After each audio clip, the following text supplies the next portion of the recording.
श्री भगवान कहते हैं कि मैं सबके लिए प्रत्यक्ष नहीं होता। मेरे परम भाव को सब लोग देख नहीं सकते। भगवान ने अर्जुन को अपने विश्व रूप का दर्शन कराया। भगवान के उस रूप को सब लोग नहीं देख सकते।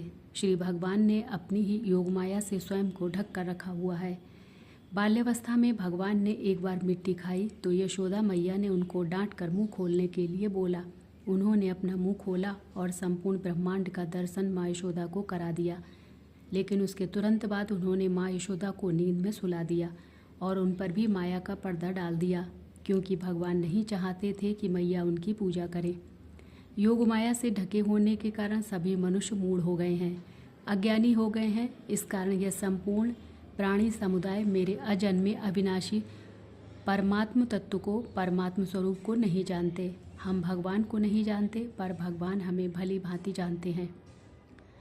श्री भगवान कहते हैं कि हे अर्जुन, जो अतीत काल में हो चुका है तथा वर्तमान में जो हो रहा है और जो भविष्य में होगा, उन सब प्राणियों को, सब बातों को मैं जानता हूँ, लेकिन मुझे कोई नहीं जानता। चश्मे भी होते हैं। जो व्यक्ति मरकरी का चश्मा पहनता है, उसकी आंखें बाहर वाले को नहीं दिखाई देती, पर उसको बाहर का सब कुछ दिखाई देता है। ऐसे ही भगवान को सब कुछ दिखाई देता है, पर हमें भगवान नहीं दिखाई देते। यहाँ पर एक और उदाहरण देते हुए बताया गया है कि दो मित्र एक स्थान पर मिलने आते हैं। दोनों एक जगह पर होते हैं, पर एक दूसरे को नहीं देख पाते, क्योंकि एक दीवार के इस तरफ खड़ा होता है तो दूसरा दीवार के दूसरी तरफ। पास में होते हुए भी वह एक दूसरे को नहीं देख पाते हैं।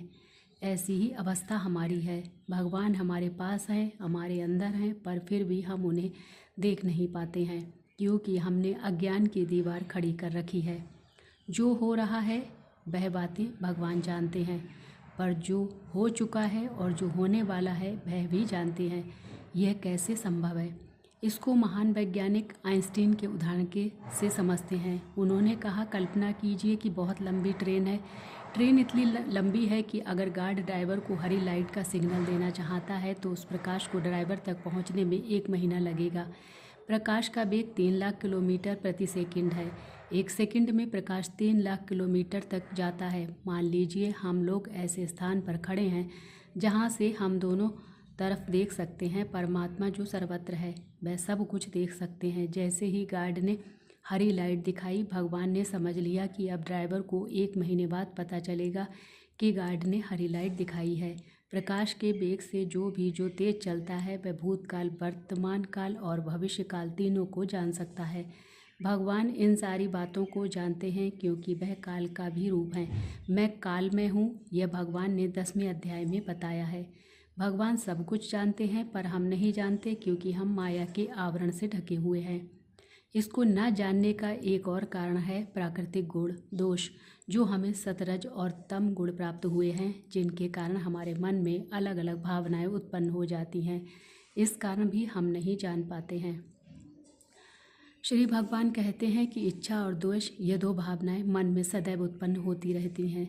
किसी वस्तु को प्राप्त करने की इच्छा मन में जागृत हुई और किसी के प्रति द्वेष की भावना भी मन में उत्पन्न हुई। यह राग और द्वेष की भावना हमारे साथ हमेशा चलती रहती है।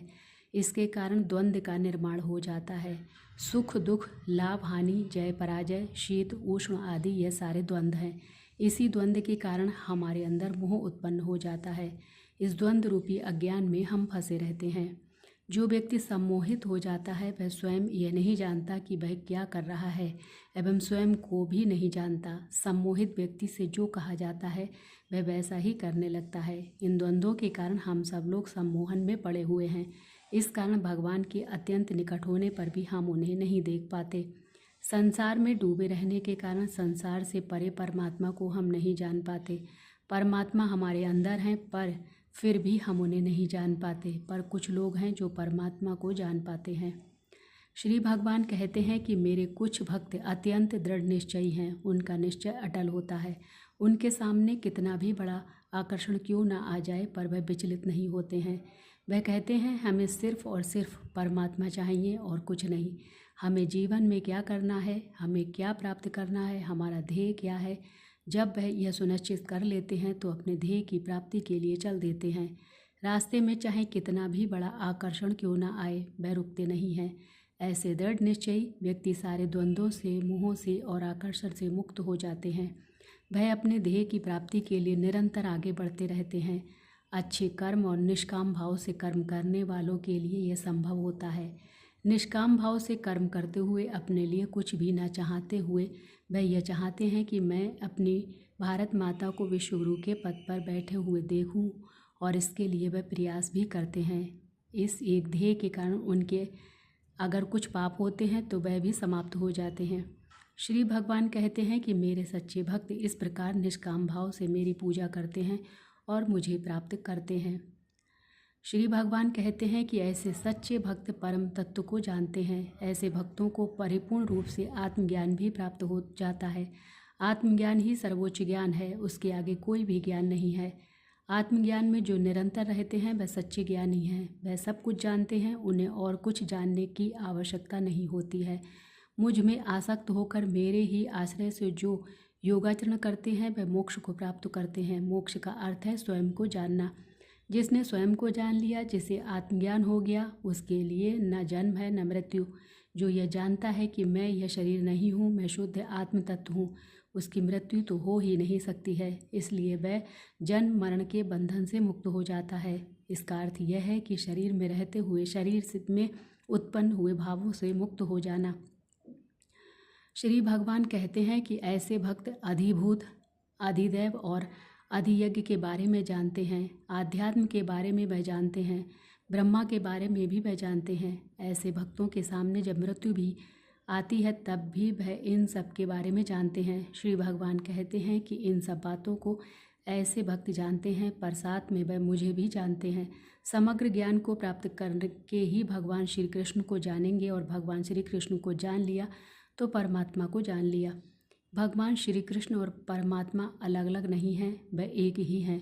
श्रीमद् भागवत गीता भगवान श्री कृष्ण से मुखरित शास्त्र है। श्रीमद् भगवत गीता के प्रवक्ता श्री भगवान हैं।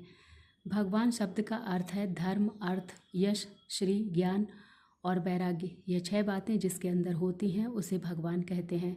इन सब चीज़ों को प्राप्त करने के बाद भी वह इनमें अटकता नहीं है। ये सारी चीज़ें उनके लिए बंधन नहीं होती हैं। थोड़ा सा ज्ञान प्राप्त कर लेने पर मूढ़ मनुष्य स्वयं को अत्यंत ज्ञानी समझने लगता है। उसी प्रकार थोड़ा सा भी धन आ जाने पर वह अपने आप को बहुत धनी समझने लगता है। इन सारी बातों के होते हुए भी जो इससे विरक्त रहते हैं वही भगवान है। जय श्री कृष्णा। राधे राधे।